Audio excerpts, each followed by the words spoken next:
कन्या राशि के सभी व्यक्तियों के लिए आने वाले वक्त में थोड़ी सी मेहनत ज़्यादा करनी पड़ेगी उनको अभी, और मेहनत के बाद लेकिन जो सफलता मिलेगी वो भी कुछ विशेष मिलेगी। छठे घर में शुक्र और बुध दो ग्रह आ चुके हैं यहाँ पे अभी, पांचवें घर से निकल के छठे घर में। सिक्स्थ हाउस में बुध का गोचर तो बढ़िया होता है क्योंकि कालपुरुष की कुंडली में यहाँ कन्या राशि है।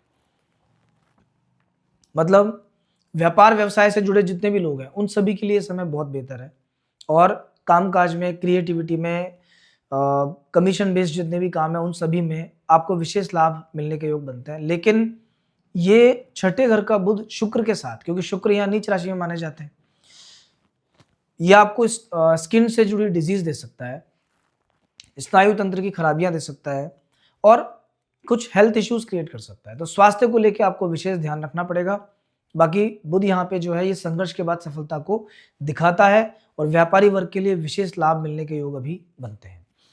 देखिए, कन्या राशि को एक जो खास बात अभी ध्यान में रखनी है, क्या ध्यान में रखना है? अभी सप्तम भाव में शनि आपके गोचर कर रहे हैं, चतुर्थ भाव पे दृष्टि डालते हैं।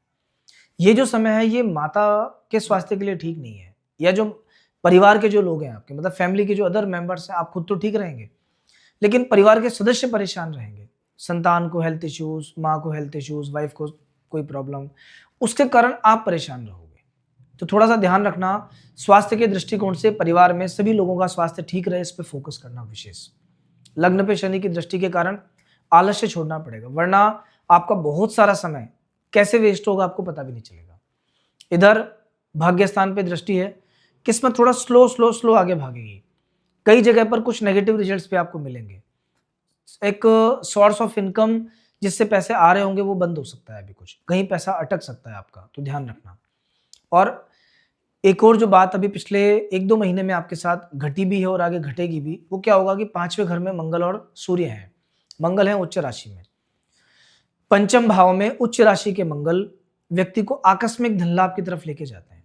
मतलब शेयर मार्केट, कमोडिटी मार्केट या रियल एस्टेट, इन सब चीज़ों की तरफ आपका ध्यान जा सकता है, और आपका मन करेगा कि मैं कहीं पे कोई इन्वेस्टमेंट कर दूं, कोई प्रॉपर्टी खरीद लूं, कोई ज़मीन ले लूं, उससे मैं कुछ फ़ायदा अर्जित कर लूं, और इस चक्कर में आपका सारा पैसा कहीं इन्वेस्टमेंट हो सकता है। आज तो ये चीज़ थोड़ा सा परेशान करेगी, हो सकता है आपका हाथ तंग हो जाए, लेकिन फ्यूचर में आज का इन्वेस्टमेंट आपको बहुत फ़ायदा देने वाला है। तो अगर ऐसी कोई अपॉर्चुनिटी आपके सामने आती है तो आप तुरंत उसको पकड़ लेना। अभी ओवरऑल कन्या राशि का समय इतना कोई खराब नहीं है, बस यह है कि मेहनत के अनुसार फल मिलेगा। छठे घर में राहु है, और सिक्स्थ हाउस का राहु व्यक्ति को लड़ने की क्षमता देता है। ऐसे लोग बार बार गिर के बार बार उठ जाते हैं, नुकसान होगा फिर व्यापार शुरू कर देंगे, कहीं पैसा डूब गया फिर व्यापार शुरू कर देंगे, अंत में कहीं ना कहीं बहुत अच्छी सफलता मिल ही जाती है। अभी आने वाले जो 7 डेज हैं इनकी अगर हम बात करें कि 9 तारीख से लेकर 15 तारीख तक आपका समय कैसा जाएगा, तो देखिए सबसे पहले 9 तारीख को धन के स्थान में चंद्रमा का गोचर आपको रहेगा। यहां मैंने लिखा भी है कि सबसे अच्छा दिन है आपके लिए 9 तारीख। तुला राशि में चंद्रमा धन के स्थान में, मतलब एक तरीके से बहुत बढ़िया समय है। फाइनेंस के दृष्टिकोण से अच्छा है, एजुकेशन की दृष्टि से अच्छा है। जिनकी शिक्षा में कुछ रुकावटें आ रही हैं, स्कूल कॉलेज में प्रॉब्लम आ रही है, उनको रिलीफ मिलना स्टार्ट होगा। अगर कोई रिश्ते आपके बिगड़ गए किसी के साथ में, तो उस मामले में भी अभी समय ठीक है आपका। 9 तारीख का दिन बढ़िया जाएगा, मंडे का दिन। 10 और 11 इन 2 दिनों के अंदर जब आपके थर्ड हाउस में चंद्रमा रहेंगे, नहीं चाहते हुए कोई ट्रैवल करना पड़ सकता है, कहीं जाना पड़ सकता है, लेकिन सावधानी के साथ जाइएगा। नीच राशि के चंद्रमा है तो ट्रैवल में सेफ्टी बरतना, वरना जैसे अनुकूलता आप चाह रहे हो, आप जो सोच रहे हो कि मेरे को वहां जाके मिलेगा, हो सकता है वो चीजें नहीं मिल पाए, वो ट्रैवल आपका उतना अच्छा नहीं निकले। छोटे भाइयों से लाभ होगा, मार्केटिंग करने से, काम का प्रचार प्रसार करने से विशेष लाभ आपको मिल सकता है। धर्म कर्म पूजा पाठ में रुचि रहेगी, और इन 2 दिनों के अंदर कहीं ना कहीं धार्मिकता में वृद्धि होगी, धार्मिक स्थान की यात्रा भी हो सकती है। 12, 13 और 14 इन 3 दिनों में बहुत सावधानी बरतना। मैंने स्पेशल लिखा है, चतुर्थ भाव में चंद्रमा है, चौथे घर के चंद्रमा धनु राशि के अंदर 12, 13, 14 में टेंशन, एंजाइटी, स्ट्रेस ये दे सकते हैं। परिवार में किसी छोटी चीज को लेकर झगड़ा स्टार्ट हो सकता है, वाद विवाद की स्थिति आपके सामने आ सकती है। कोई भी सिचुएशन खराब बन जाए तो बैकफुट पे आ जाना, आप थोड़ा पीछे हो जाओगे तभी आपके लिए अच्छा रहेगा। जो वीकेंड है 15 तारीख का दिन, अगेन वो बहुत अच्छा दिन है, उस दिन भी शांति के साथ आपका समय निकलेगा। और एक खास बात, ये 15 तारीख का जो दिन है ये महाशिवरात्रि का दिन है। महाशिवरात्रि भगवान शिव का परम प्रिय दिन है। इस दिन भगवान शिव आशीर्वाद देने को तत्पर हैं। बस ये है कि आप पूजा पाठ करके क्या क्या उनसे मांग सकते हो।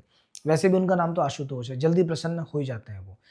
तो अभी आपके जीवन में जो भी समस्या चल रही है, क्योंकि अभी आपकी जो मेन समस्या है ना, वो एक तो है थोड़ा सा फाइनेंस को लेकर के, और एक कोई ऐसा रोग आपको स्टार्ट हो जाएगा या चल रहा है फिलहाल कि जो लंबे समय से चल रहा है। उससे ना आपकी दिनचर्या में कोई प्रॉब्लम है ना कुछ और है, लेकिन उस पर ध्यान आपका रहता है, क्योंकि शनि जब सप्तम में आता है और लग्न को देखता है, ये किसी बीमारी को बढ़ाता है। कोई स्किन डिजीज हो सकती है, शरीर में कोई गांठ हो सकता है, गर्मी से जुड़े रोग हो सकते हैं, या कोई नस बहुत परेशान कर सकती है आपको अभी। तो अगर ऐसी कोई भी प्रॉब्लम है तो शिवरात्रि के दिन आप उपाय कीजिए। क्या उपाय कर सकते हो? सबसे पहले तो अगर आपसे हो जाए तो आप 4 प्रहर की पूजा करो। शाम को सूर्यास्त से लेकर अगले दिन सूर्योदय तक 4 प्रहर होते हैं।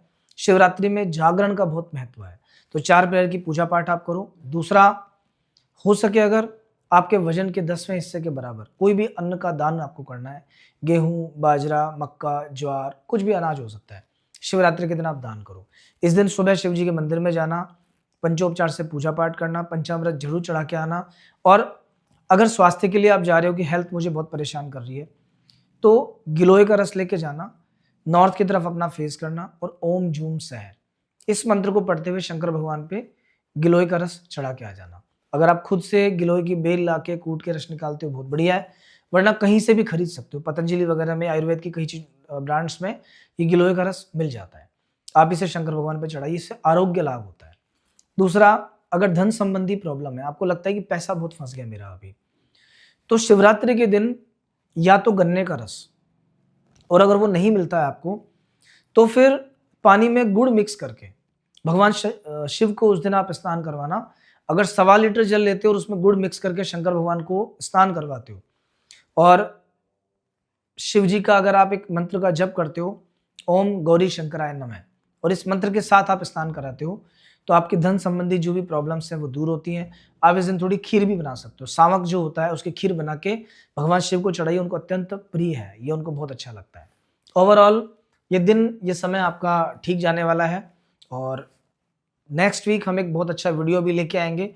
एक तो आएगा अभी मासिक राशिफल पर, दूसरा शिवरात्रि के दिन क्या क्या समस्याओं के हिसाब से क्या क्या उपाय करना चाहिए। तो अगर आप कंटिन्यू बने रहना चाहते हैं, देखना चाहते हैं, जुड़ना चाहते हैं, तो चैनल को सब्सक्राइब कर लीजिए। स्क्रीन पे एक नंबर आपके सामने आ रहा है। अगर आपके लाइफ में कोई प्रॉब्लम है और आप डिस्कशन उसका करना चाहते हैं, कुंडली दिखवाना चाहते हैं मतलब अपनी, तो भी आप इस नंबर पर संपर्क कर सकते हैं। तो अगले सप्ताह फिर मिलना होगा। नमस्कार।